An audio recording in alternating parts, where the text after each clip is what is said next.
Yes, my endless runners, welcome back to another episode. And today I'm sitting down with none other than Narada, someone who has created a successful digital marketing company specializing in e-commerce and performance marketing metrics.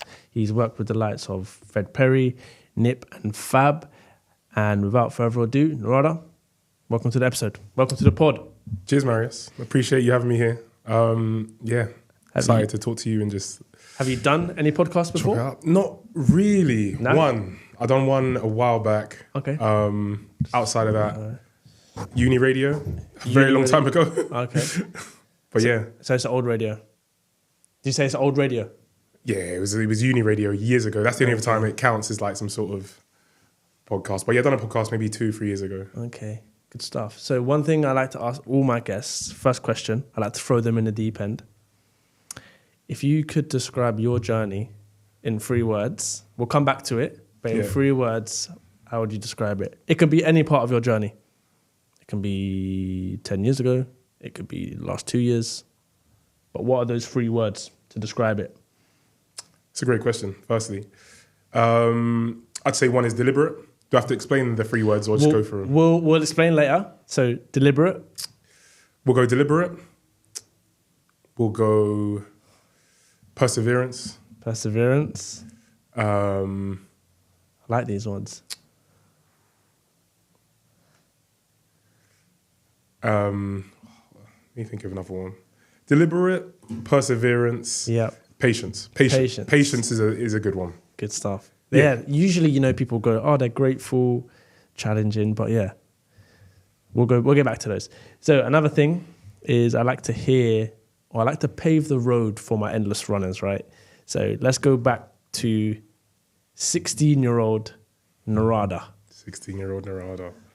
Who was 16-year-old Narada? How did he act? What was his ambitions? What was his goals? Where was he heading? It's a great question. 16-year-old Narada, that's like nearly 16 years ago now as well. Yeah. So that's half my life ago. I think I acted very similarly in some ways. Okay. Kind of jovial, like to joke. But I wanted to be successful. That was always something I wanted to do and just do the best I could. That was throughout my life, even before I was 16. I was kind of going down the economics route, kind of. Okay. Was enjoying doing economics, about to go and do my A-levels. What did you study for A-levels? A-levels, you're taking me back now. Or English lit. Or was it O-levels back in the... No, I'm not that. English lit, design technology. Okay. And economics. And I've done maths at AS. Okay. So it's kind of a mix of like art and science. Yes. Which is kind of, that goes back to the deliberate piece. There's a lot of mixes of art and science when we talk about marketing, business, everything like that. So there was kind of the design piece, economics piece, the business piece, English, which is something I always enjoyed. Even though I'm probably not the biggest reader, I've always, felt like I've been quite good at expressing myself in words and whatnot. Okay. And where were you heading? What was your goals as 16-year-old Narada? Go to uni. Yeah. The traditional, go to uni. Pretty traditional. Like, I think part of me wanted to always own a business, run a business. I didn't have I'm going to do X, I'm going to do Y, and it's going to be this type of thing, that type of thing. It was kind of like, I'm on the path to go to uni. Yeah. I'm on the path to stay in the educational system and be good at it, because I did quite well at school, and just kind of continue on that trajectory. It wasn't like there wasn't this aha moment. It's not like, when you clip it up and you look on TikTok and it was I was selling this. But actually, now you're taking me back to 16, I did already start my first kind of entrepreneurial journey. Okay, so you've been doing it since the beginning. Yeah, because I was trying to think of all the stereotypes that people say, and then I was like, well, actually, I did do something. And we done like an end of exams party. Okay. How old were we? 16, maybe 17, maybe 17. Yeah. And it was me and 3 of my friends, and we just sold tickets. We hired out the rugby club, which was like somewhere not far. And we got all the guys from our school, the local girls' school, kind of drummed up interest. This is pre-social media. My old guy. This is 2007, 2006. This wasn't in social media. This was like MSN, like talking to people. And got a DJ as well. Wow. Yeah. And Just for all end of summer exams or end of exams? End of exams. Damn. End of exams. I'm pretty sure it was GCSE, end of exams. Damn. And we obviously oversold it. So Yeah. it was way too packed. Oh, no. But no, it was good. So how did you get away with that? In terms of teachers and not getting it banned or anything like that? I don't know. I mean, I guess back then it was times were a bit different. Maybe they just didn't find out. But we were just they didn't know shotting about these it. tickets. And because people weren't, we weren't the right age. We done that. Then we tried to do another one, but it didn't quite bang as much. We didn't quite make it. But we made a good amount of money doing that. I mean, I know people that are into events, get a lot of money. So that doing that one solo entrepreneurial event never led you to becoming like not an influencer, a promoter or anything like that? Nah. But it was three of us, to be fair. Yeah. And we all had like different roles, buying the tickets, printing them off, telling people about it, just organising the event. Kind of worked out as we went along. Yeah, I feel as though everyone has had a business or has a business, there's always something that they've done in their younger years that leads them to thinking, I need to do more, like I need to become an entrepreneur. And then I guess the next question is, at what point did your mindset shift to become, I want to do digital marketing, especially in e-commerce? Because it's e-commerce that you specialize in, right? Yeah. E-commerce. Like, was it, for me, mine was, I read a book, Rich Dad Poor Dad. Have you read that? Heard about it. Yeah. Heard good things about it. Great book. And it just shifted my whole perspective of working a 9 to 5 is just not for me. Not to say that it's not a bad thing, but for me, 9 to 5 I want to, how do I say it? Focus on other areas of my life than being bound to a 9 to 5. So you would say there was no, like you said, moment that the mindset shift to going into digital marketing? To go into digital marketing or to start a business? I guess both. We'll start off with the mindset, because I feel as though you have to shift your mindset in order to put yourself in that position to think and believe in the business itself. So at what point did that shift? That's a good question. In terms of when I decided to start the business, I guess, 2017. So what I was doing, I was at, it was in my final 2 jobs was when I started to have that mindset shift, where I was at a consultancy, conversion rate optimization consultancy. Okay.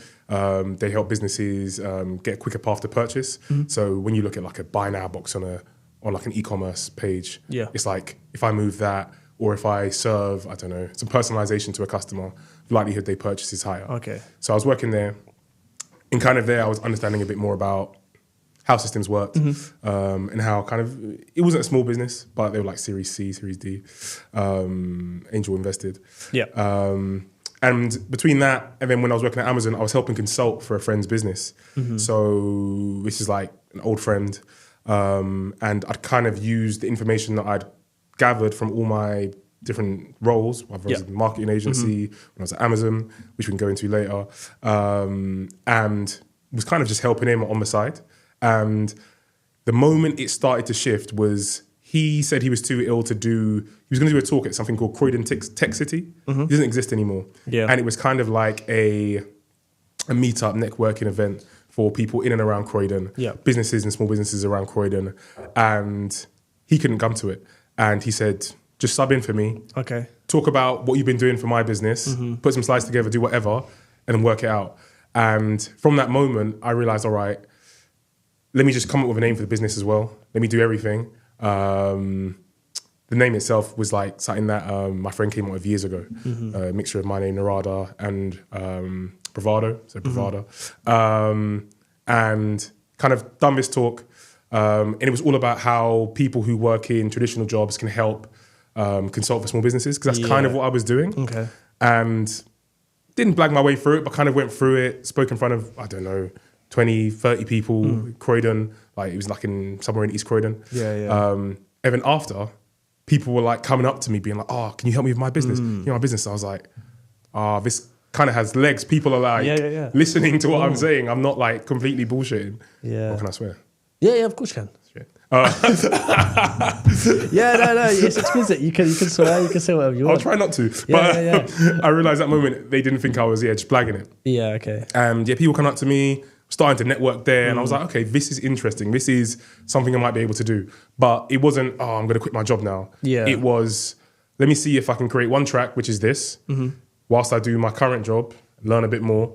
And then it was a 4-month process between that talk, which I think was like November, December, to me going full-time in my business in March. So quite a quick transition.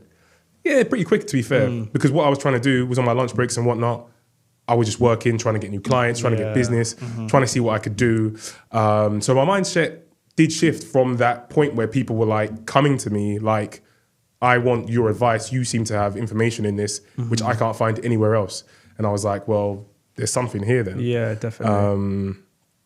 And generally, throughout my career, I had a good career and I was grateful for everywhere I worked, but I never quite fit in the corporate structure that well, in terms of, I was always good at the jobs I did, but I don't think throughout my career I ever got promoted. Yeah. And I was like, always felt a bit like, there's a lot of politics to it, which I never could work with. And that element of it was why I wanted to make that move as well, in terms of working. I've got no problem working with people. I've got no problem doing 9 to 5. And in fact, working for yourself, although you're working for yourself, you're still working for people. Yeah, exactly. So it's all the same. But the structures is something I didn't get on with. So that mindset bit started moving. Then with the people, reaching out to me moved.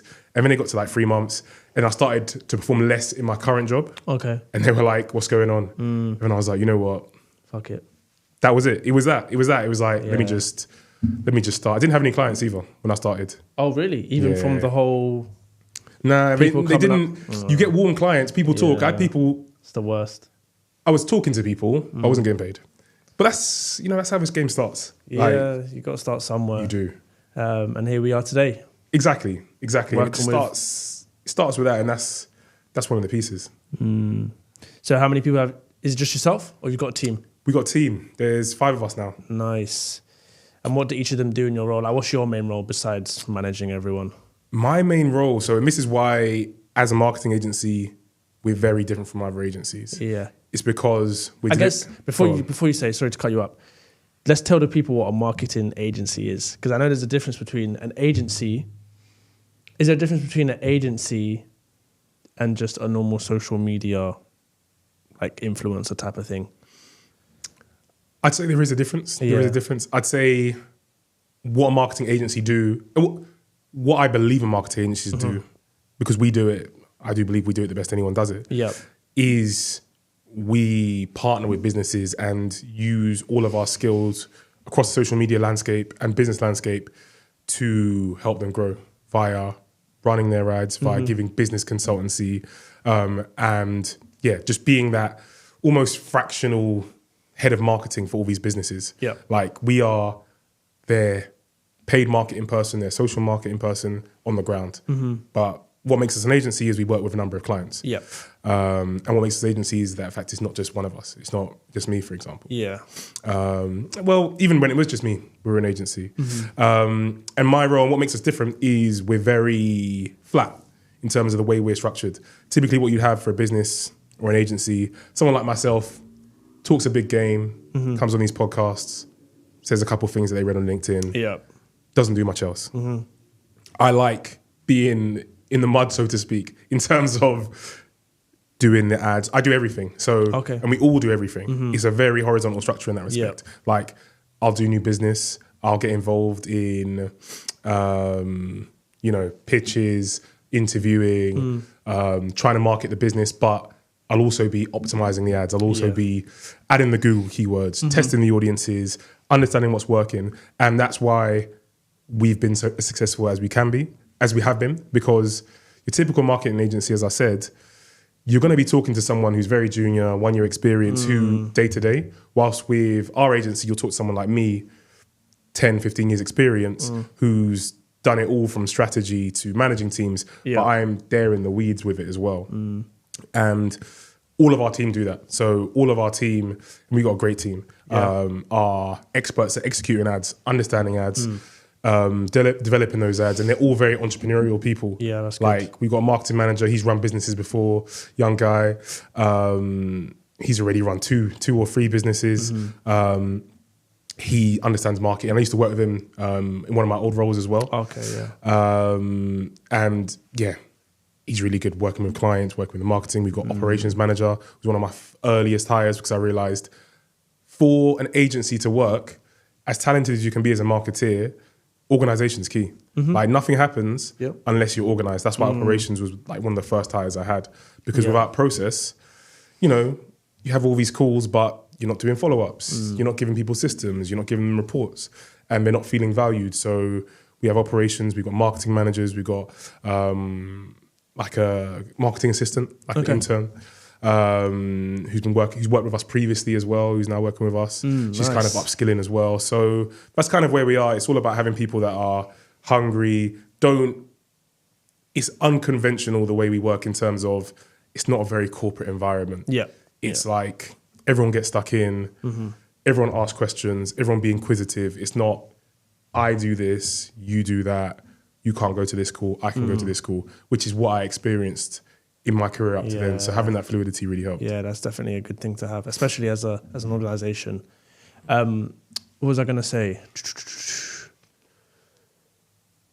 Obviously, we're in a world now where social media is that's what it is.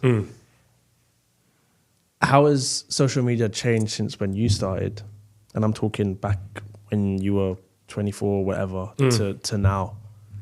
Massive change? Huge change. Huge change in terms of the advertising landscape as well. Okay. So like in my first job, I used to work at one of the big publicist group agencies, like I think it's like a big 3 or a big 4. Started my career there. And when I started there, I was in the international team.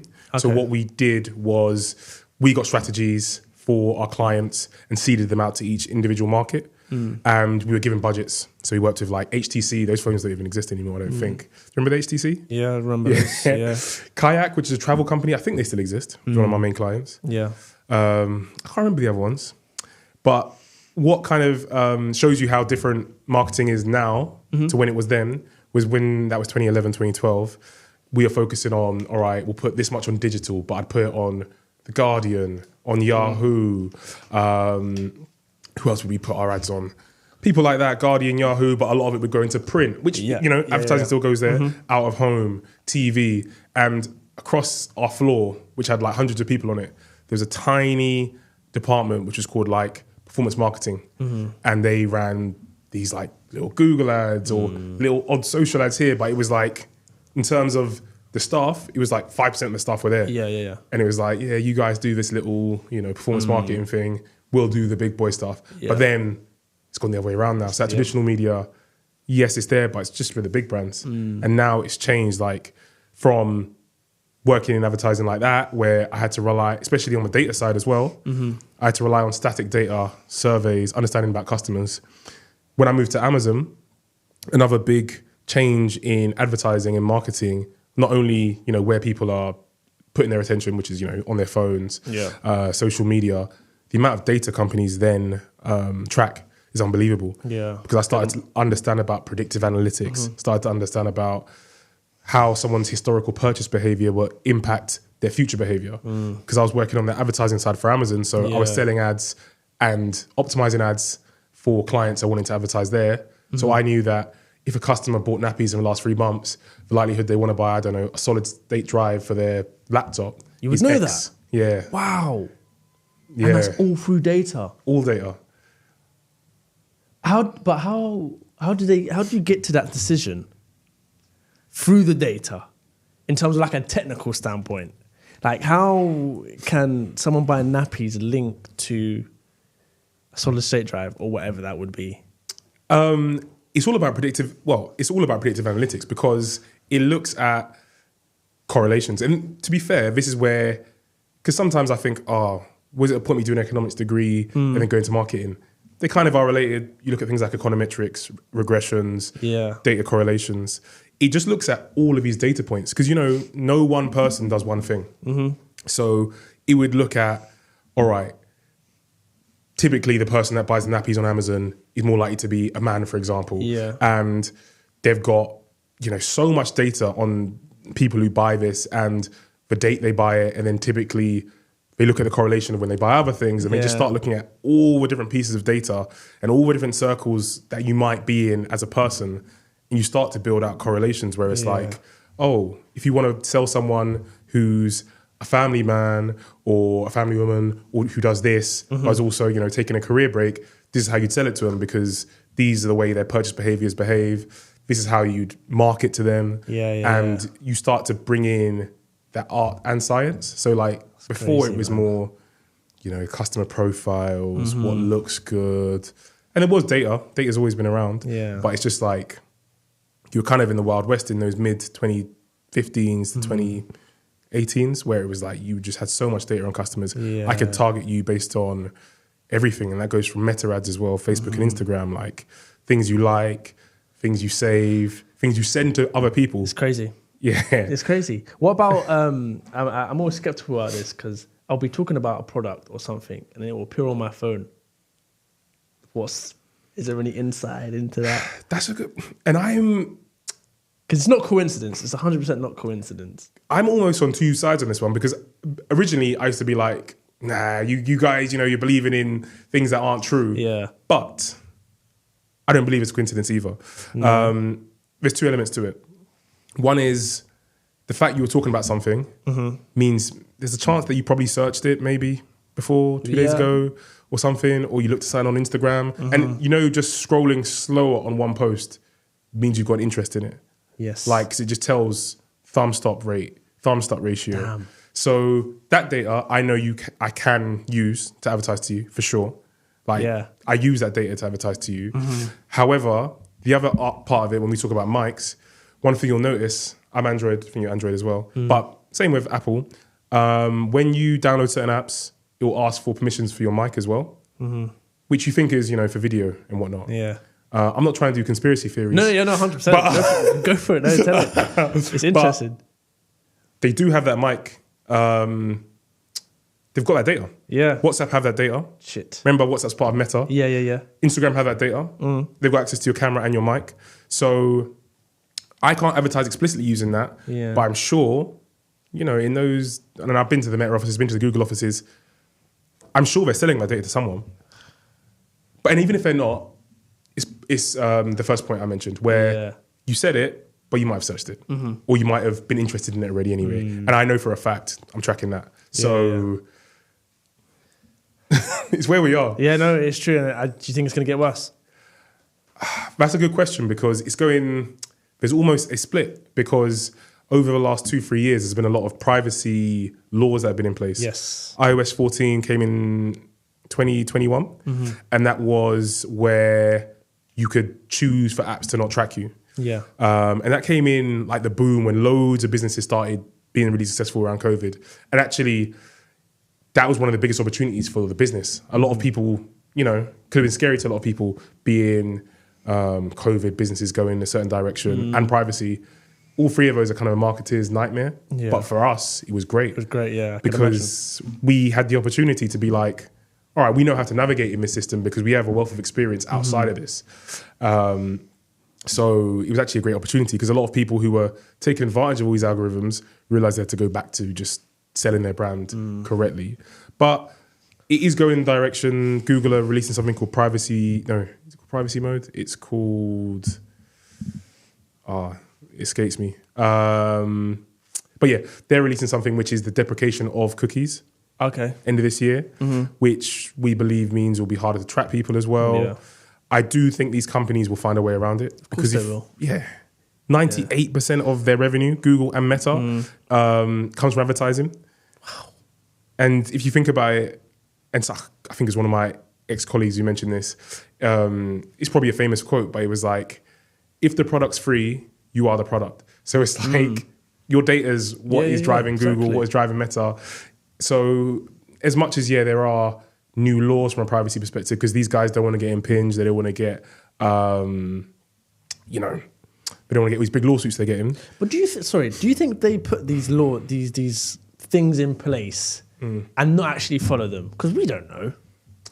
Yeah, I don't think they properly follow it. I think they're putting new barriers in place. I might get cancelled by marketing now. It's Cat Williams. It's the Cat Williams moment. But Don't say anything that's going to get you in trouble, man. I'll just cut. I'm going to get in trouble with Meta and Google. These guys pay my bills. I do think it'd be fine. Yeah, when you upload this to Instagram, Instagram will be like, start taking all the stuff that I'm saying about off it. You'll see it all starts glitching. I've broken the matrix. Yeah, They don't follow the rules. There's no way they do. Because a lot of the data they have, they'll just internalize. Rather than have breaches, they'll just be like, I'm still connecting this data. Like, because I need this data for your product to be better. So I think it's a watershed moment where things are going to change a little bit. Yeah. But marketing existed before cookies. Marketing's going to exist after cookies. So I'm not worried about it from a business perspective. I think it'd be better from a customer perspective. And when you think about it, maybe I'm biased because I work in advertising. It does give you a better experience from the ads you get. Like, you just get random ads otherwise. At least, you know. It's targeted, like you said. At least it's targeted. Yeah. You ain't got to buy it. No one's forcing you. No, exactly. But it's interesting that you said about, what did you say? Scrolling on a reel or whatever is longer than, how many seconds would you say? 3 seconds. Oh my God. Typically. Okay. Yeah. And how do you use that? Do you use this in your marketing agency as well? Yeah. So how do you go about that? Like, you can literally see that data, right? Like, can you see it? It's aggregated. Okay. So I'd use that data. So for example, say Marios, you come to me and be like, I've got a brand. Yep. I want to start advertising this brand. We're selling, let's call it heavyweight, boxy, oversized t-shirts. Got a nice logo on the back, logo on the front, Narada. Can you help me market this? I'd be like, all right, I got you. This is how I'd use data. So I'd be like, we'll use 2 channels. We'll use Meta. We'll use Google. From the Meta side, I'd be like, and say, for example, you'd already built a following. Say you got 3,000 followers on your page for your streetwear thing, but you've never run an ad. And you've got a website. Where I'd start is I'd create like a campaign, which is a prospecting campaign. We're finding brand new customers. And I'd be like, in my experience and what I know about your product and the people you're selling to, these are the interests they'll have. They'll be interested in these adjacent brands, whether it's Stussy, Pata, Patagonia, whatever it may be, because I know that these are things that they wear with this t-shirt. So I target people with an interest in that. And from a data perspective, that means you might have liked one of those brands' pages, or you might have liked an influencer who wears that. So you're going to start getting the ads for that brand. And then from an engagement perspective, if people have like scrolled for a long time on any streetwear brands and things like that, and I'm targeting you, you're going to get my ads. And then I'd also retarget people who'd ever visited your page, ever interacted with your page, or sent like something from your page to a friend. And also retarget people who've been on your website. So you know when you feel like ads are following you around. Those are the elements. So we kind of create that cycle, the kind of hype train, so to speak, where you're like, this brand's huge. Like, all I do is see their ads. And then from a Google perspective, if I'm searching oversized tee, or if I'm searching new streetwear brands, or, you know, South London brands, maybe your ads will start popping up, because I'm not only bidding on those keywords, I'm bidding on customers that I think have a high propensity to buy. So I'm like, I'm going to bid more for a 18 to 25-year-old. I'm going to bid more for someone who's got an interest in food, because one thing a lot of people forget, as I said earlier, there's a lot of adjacencies. It's not... Adjacencies, what do you mean by adjacencies? Adjacent interests. Okay. Because as I said, people aren't just one thing. I've got an interest in streetwear, but I love cooking. I also love basketball. And I know that if I target people who have an interest in basketball, the likelihood they've got an interest in streetwear in your t-shirt, probably quite high. They index quite highly together. Or it's like people who are really interested in cooking, or interested in, you know, these Instagram pages. So it's about creating those cohorts of customers. Okay. So with the pod, for example, would you be able to look at the data and think, okay, these are the people that we should target? Because what I do at the moment, which is great, but I don't think it's effective, because at the moment I'm just doing it for brand awareness. I'm running an ad, boosting the reel, and I'm like setting it to India, the location to India. Because it's so big, my views just go, woof, they just go up.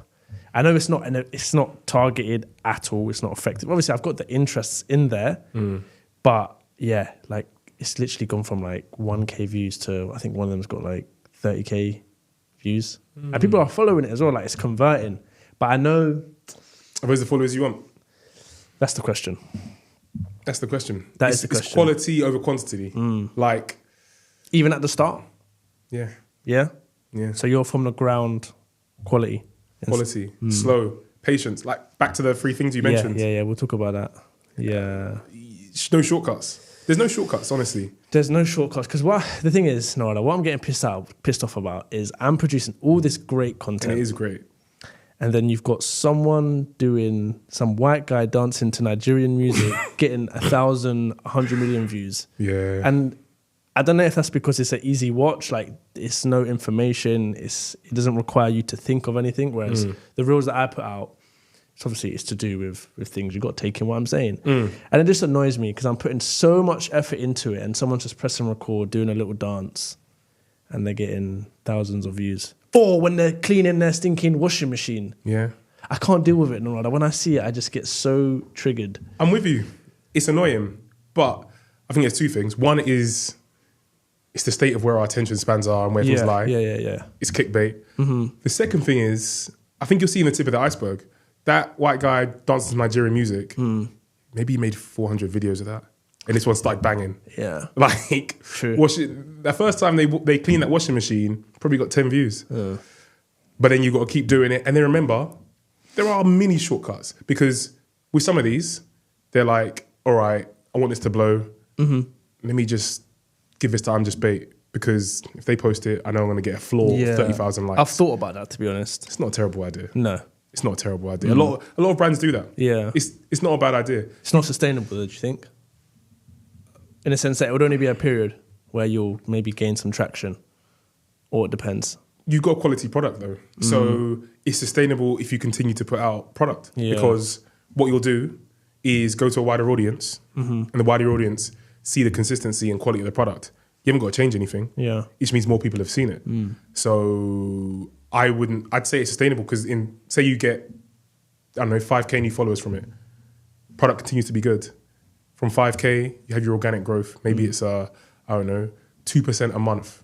5% a month. Yeah. Organic growth. That 5K within a year becomes, 5.5K, 6K. And then you keep snowballing with that. Yeah. And then you bring on new guests. You bring on a guest who then shares this. That guest has got 20K followers. It then comes from there. So sometimes it's just a little jolt you need. Yeah. As long as your content is there. I think it's not sustainable if it's a flash in the pan type business or brand. Yeah. Because then it's like, people are interested, but you only sell one thing and it's not very good and there's not many reviews. Nah. Yeah. Because, I really do want to take this podcast to the next level. And again, I think patience is my issue.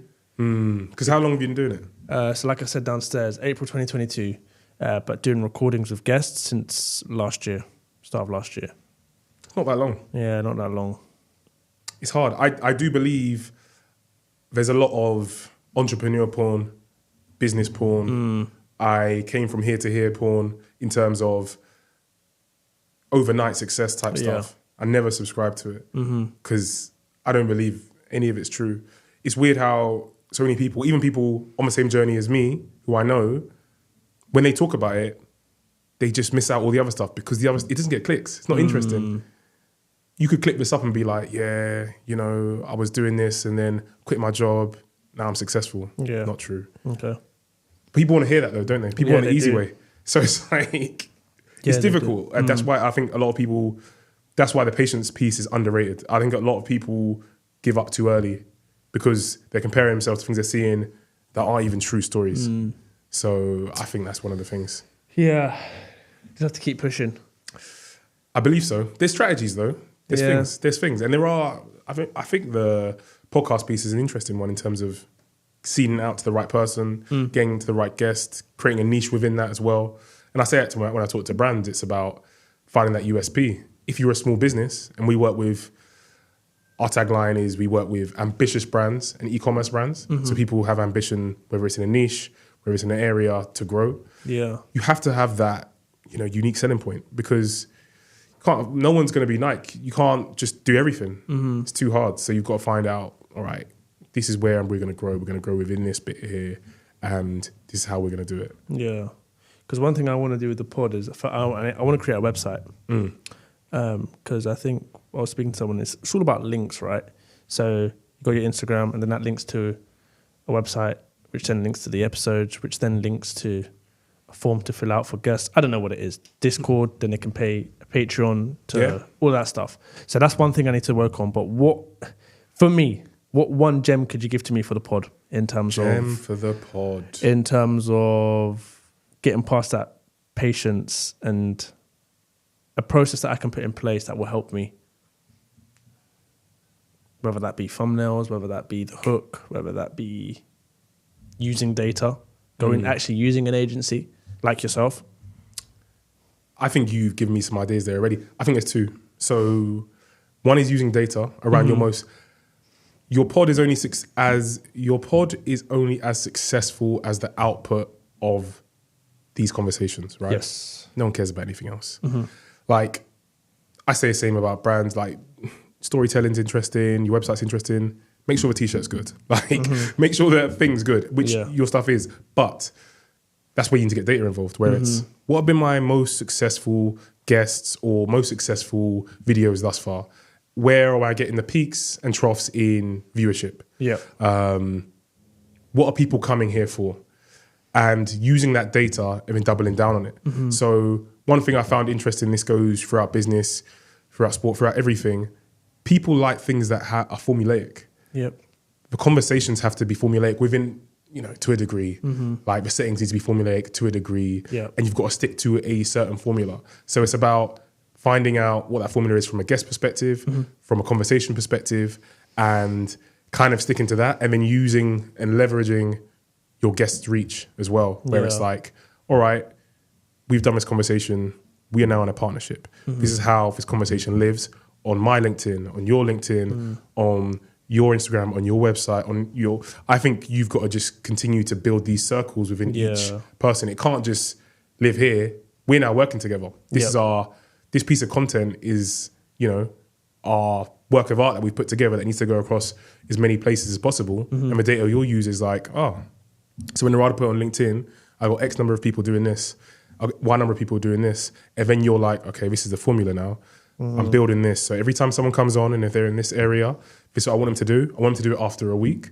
I want them to, post something else a week after and post something else a week after. So this content lives for a month. And that's my advertising. Yeah, okay. Because my circle is different to your circle. Yeah. So you have that unique position where I don't believe you have to be paying for ads at this stage if you've got enough guests. Because, I'm in the e-com circle. I'm in some of the founder circle. I'm in some of the, these areas here. So I do believe that's the key bit. It's doubling down on the content, making sure the conversations are all quality, and then just making sure you got to hold us to task, us guests. You got to be like, Narada, good conversation. Yeah. But I'm going to be asking you every week, this is what you got to do. This is what I'd like you to do. This is how I'd like you to talk about.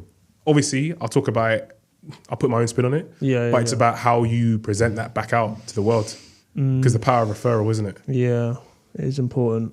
Yeah, that's one thing I need to focus on. Because like I said, I feel like I've got so many good conversations with so many good guests that are just getting wasted. You can use that. That content's still there. You haven't got to start something new. You haven't got to run new ads. Yeah, that's like, it's all been done. Just go back. Yeah. Go back. So, talk to them. You've got a good network. Like,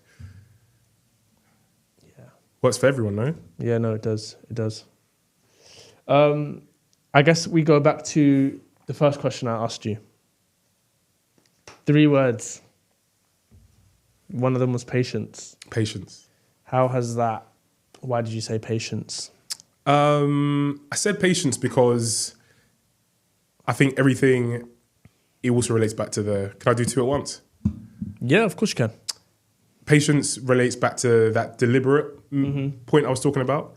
Because I believe every element of my career, last 15 years, has built up and built the skills and toolkit for me and my business partners to be successful where we are now.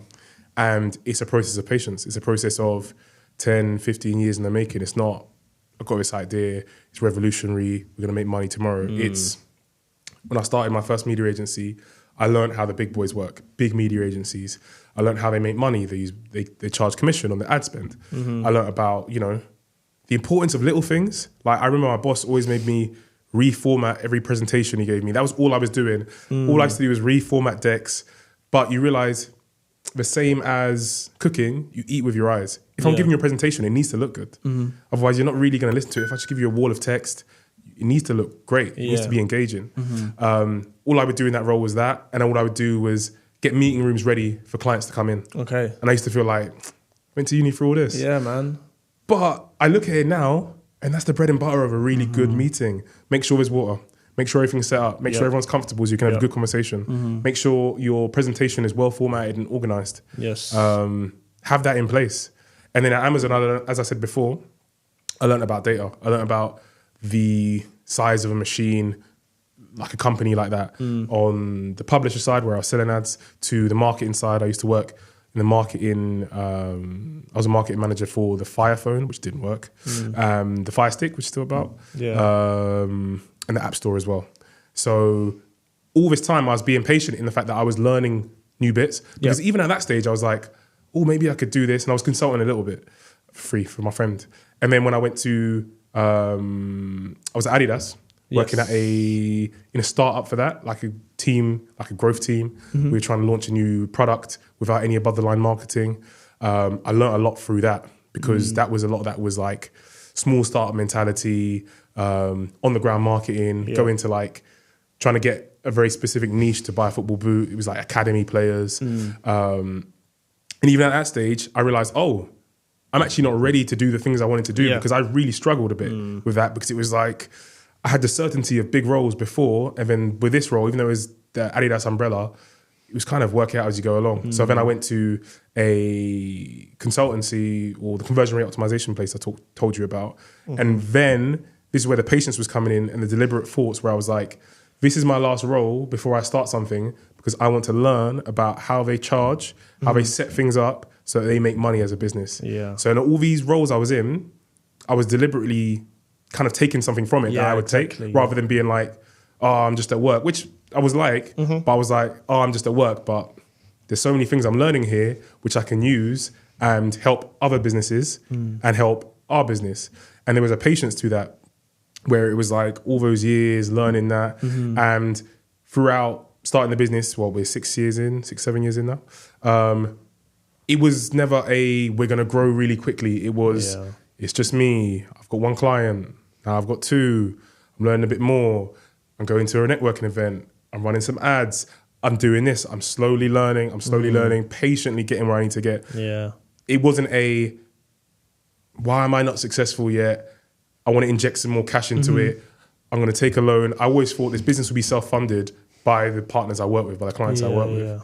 And even now, our team is still small, still very lean. Like, we've been doing this a long time. And our client list, we haven't got a huge client list. We've got clients that we trust and work with. Like, one of the things that I think is great about our business versus other agencies, we have a very low churn rate. Who we work with for years, 3-4 years. We're partners with them. And it's all about patience. It's all about, I don't sit here and be like, oh, we need to make more money, or I'd love if we had a team of this and we done that. There's no ego. It's a slow process. Like, I don't know where the business is going overall long term. I kind of got ideas, but a lot of it is, let's look at the next 2 years. Let's look at the next 3 years. Let's ensure all of, myself and my staff have a good quality of life in terms of the amount they're paid, have a good quality of life in terms of the amount you're working. So it's not a very sexy answer, but it's like realistic. But there's a lot of gems in there because I feel as though people that want the overnight success will give up easier than someone that has patience. Because you know that in the next month, it may not be in a position that you want it to be, but you're patient.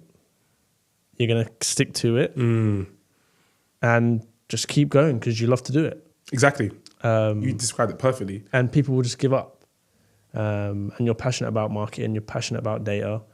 So, wherever you end up in 20 years, great. If you become a multi-millionaire, that's amazing. But, patience. And you've got to love it. That's the main thing. You've got to actually love, because I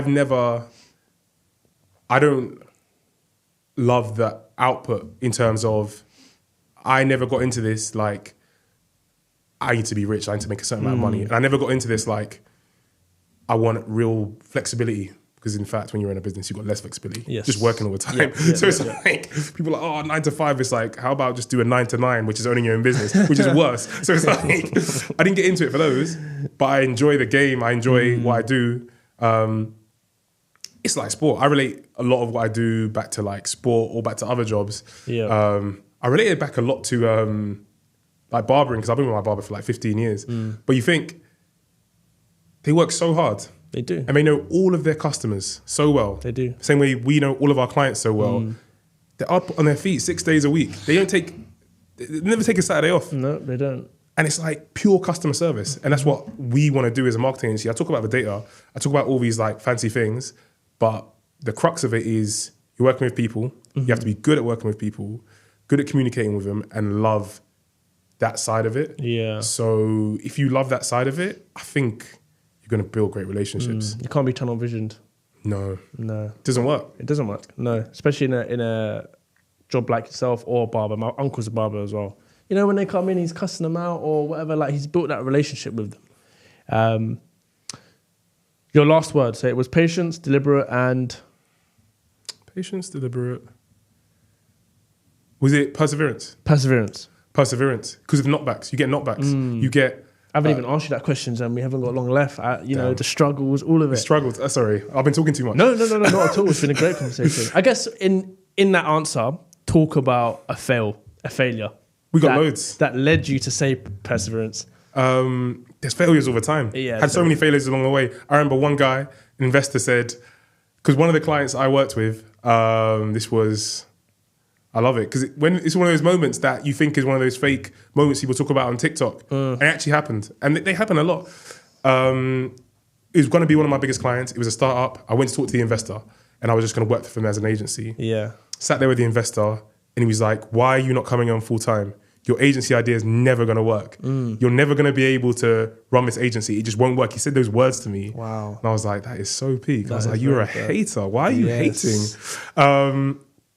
That didn't spur me on anymore. Exactly. It did to some degree, but I was still going to be successful either way. Yeah. But that was a knockback. You lose clients. People are like, your work's not particularly good. I had to keep learning. I'm always learning on the job. So I've had various knockbacks where you lose pieces of business. You have the hardest part of running a business is staff. I've had plenty of people where I've had to bring people on. It hasn't worked. Yeah. You've had to get rid of people. These are people we're talking about. Like, you can't just be like, oh, it's not Alan Sugar. These are people who have real lives. That's really difficult. That's an ongoing battle. It's not easy in that respect. You've got to work a lot. I've got, friends, family. You've got to sacrifice bits. So there's a lot of knockbacks in that respect, like from businesses, from clients, from... changes in the environment. Like, as you know, we're in a cost of living crisis. Yep. It's difficult to sell some of the things I sell. We work with a lot of fashion brands. It's not as easy. People haven't got that disposable income. Yeah. COVID, we were working with service businesses, restaurants. Restaurants was an area I wanted to double down on when I was talking in like 2019. And I was like, we're going to do restaurants. We're going to be a restaurant marketing company. COVID said no. So it's like, but it's about how you get back to it. It's about how you pivot. And how you just, like, if you've got a strong base, and this is why my advice to people starting businesses or doing anything like that, you have to build a strong base you can rely back on. My strong base is in understanding clients, client service, but the actual technical side of it, like, I learned how to run Google ads, meta ads, how to run campaigns. Like, as I said before, if you came to me with a brief of, I want to grow this business, I could talk to you for 2 hours about how I would do it. Yeah. And then get a laptop out and do it. You need to grow that base. Yes. A lot of people are coming out and being like, I'm going to do this. I'll be able to do this. And a lot of people can. I'm not trying to hate. But remember, I worked in an industry in a 9 to 5, which everyone seems to hate on, for over 10 years. And I wouldn't have been able to do any of these things or have the perseverance if I didn't build all that toolkit. Yeah, exactly. Yeah. Yeah, no, again. It's hard to clip up. It's not a... overnight success one. No, it's not. But like I said, there's a lot of gems in there. There's a lot of gems. I'm just weird of time, so we'll move on. One thing I'm doing in my episodes now is like an accountability section. So it's all to do with my guest, because I like to take inventory of ourselves, right? As in, when I say inventory, what are you doing well? what are the things that I need to work on. Okay. So the first one is, what are you doing well in your business, in life? Like, what's something that you're doing really well? That could be a habit, that could be a process, that could be anything.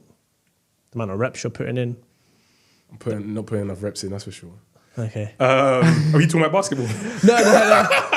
I used to. Yeah. I was just saying reps in terms of, yeah. So what are you doing well? And don't be humble. Turning up, not in the fun way. Being consistent. Yeah. Like, I enjoy going to work. I enjoy coming in. I repeat and do the same thing from a work perspective and put the same effort, no matter who I'm working with, no matter what client I'm working with, no matter how I'm feeling in my personal life, whatever it is, turning up and keeping my energy. I think my greatest strength, and God willing, I can keep this, is being quite emotionally stable when it comes to work. So turning up and being consistent. Yes. Like, I've managed to do that, whether things are going well, whether they're going bad. I take a step back and I'm like, all right, we got to get it. Let's get it. Let's keep going. Let's stay metronomic. Let's keep that consistency. Yeah. I'm doing good at that in work. I can't do that in all parts of my life, though. Yes. Yeah. Only human, right? Yeah, only human. Only human. Yeah. There's only certain things. But I think that's one thing I'm doing well. And learning whilst doing that. Very humble. I would say I'm humble in terms of, if I'm wrong about something, or I like to learn stuff. I like to be like, oh, did not know that. I need to learn more about that. You're not afraid to make a mistake. Not afraid to make a mistake. And not afraid to be like, that's a weakness. I'm going to have to work on that. I'm going to have to work on that if I want to do what I need to do. Yeah. I think it's so important showing up every day. I think that's where everyone lacks. Somewhere that I probably lack is showing up every day regardless of how you feel, which is very important. So on the flip side, what are you doing? What do you need to work on? Good question. What do I need to work on? I said I was humble before, but I'm struggling to think of things I'm bad at.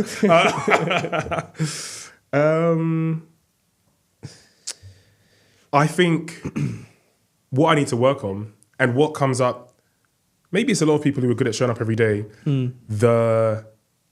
I don't believe I'm the best at being like a visionary in terms of, and maybe not everyone has to be. I talk to some people and they got the next 10 years planned out. And they're like, this is where I know where things are going to go in the industry. But maybe I'm too stuck in the day-to-day and the realness to be like, well, this is how we're going to do it. I'm going to change the agency or change this into a content thing, and we're going to build this program. And what we're going to do with that is we're going to get angel invested in 4 years. I'm not that good at thinking that far ahead. Yeah, I'm more, this is how we get to the next month, the next year. This is how I'm going to build your business. And part of it is because I'm so invested. I'm probably invested to my clients' businesses to a fault, where it's like, I'm interested in how they're going to grow. Yeah. But I know their growth means we grow. But I do believe, because when I talk to my peers in the similar industry, they come up with some stuff and I'm like, that is so good. The idea that you thought what you're doing is just a front shop for pivoting to this. Whilst for me, I'm like, I'll do this.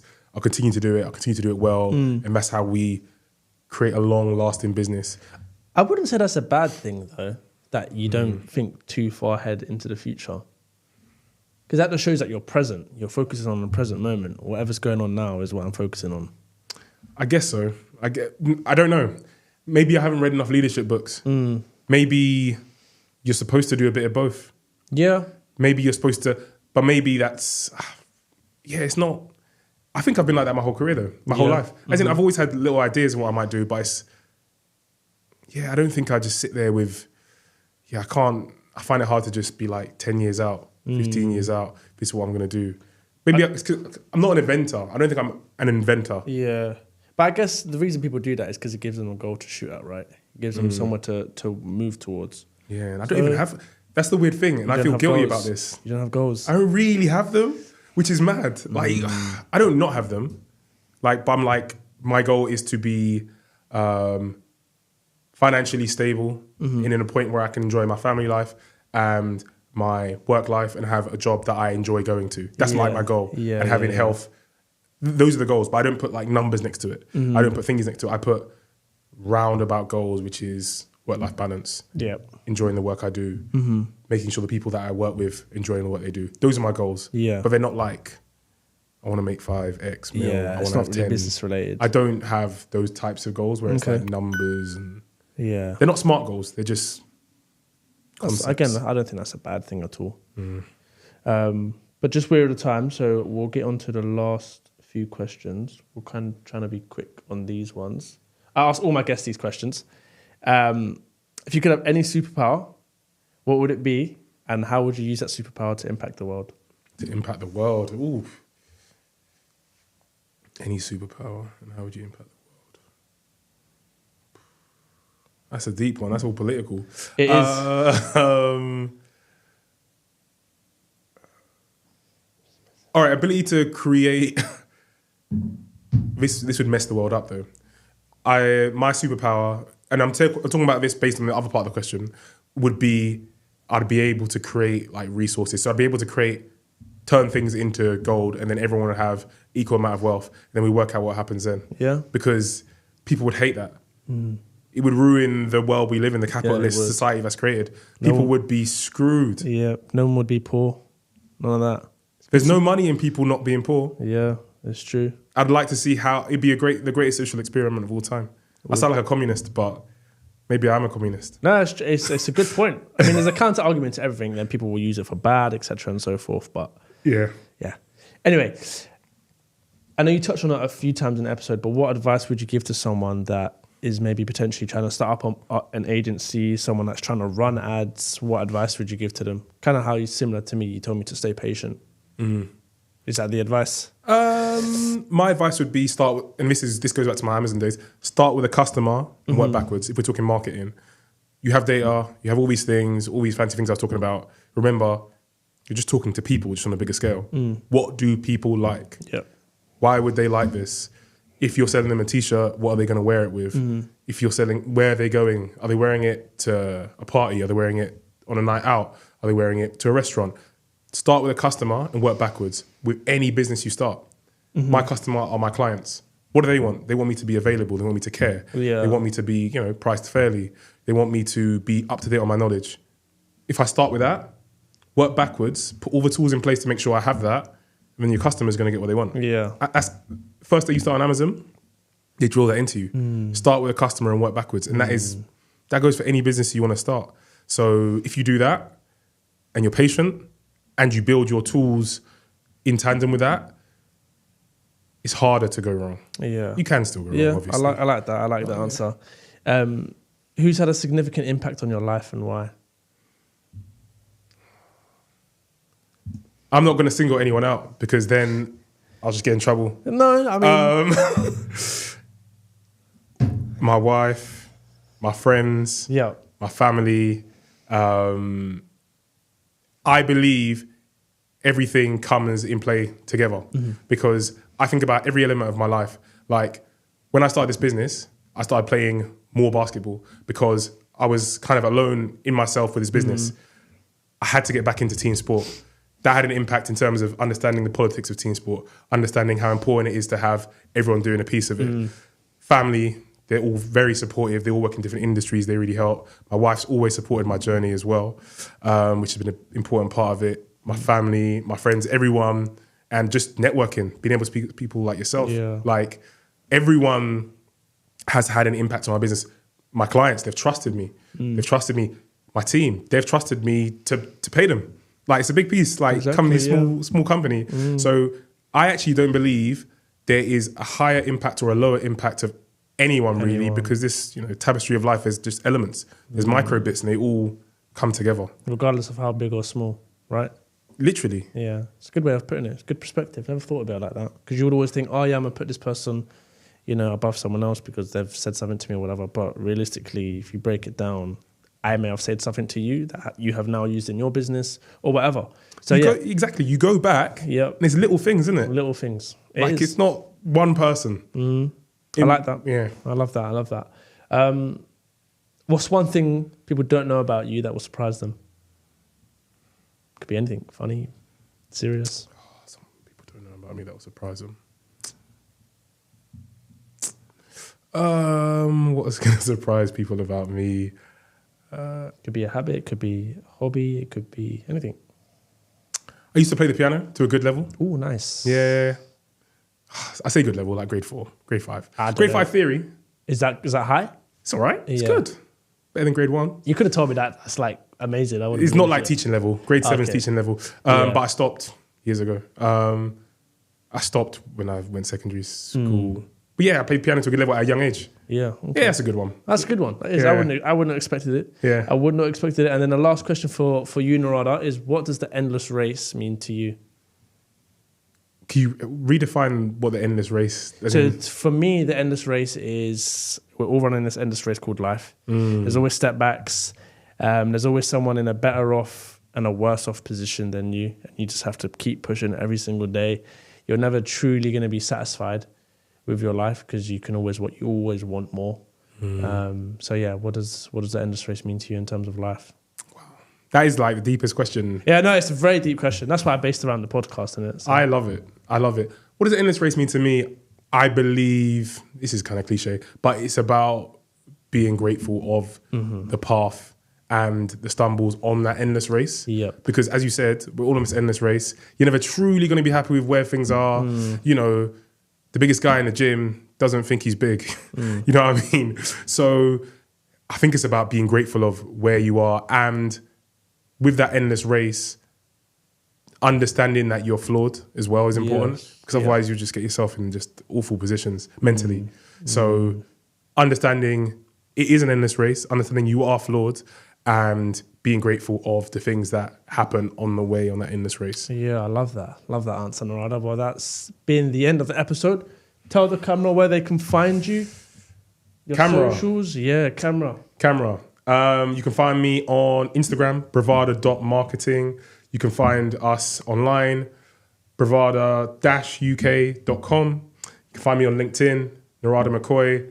Just reach out, anything you want, whether it's business advice, whether it's you want to start your own business. I think one thing I've learned through this journey, as I've spoken to Marius about, be generous with your time. I think I've always been generous with my time. Want to speak to people, want to learn more about different people. But yeah, please do reach out. The podcast is going to get big from here. So if you want to get on, you got to think about it now. Yeah, because let 'em know. We're growing this thing. Yes. He's got the marketing genius on the Yes, I podcast, do. and now we're growing it. Yes. Now the arrogance comes up. Yeah, no, it's true. Everything happens for a reason. Everything happens for a reason. But anyway, guys, that's been the episode, and take care and peace.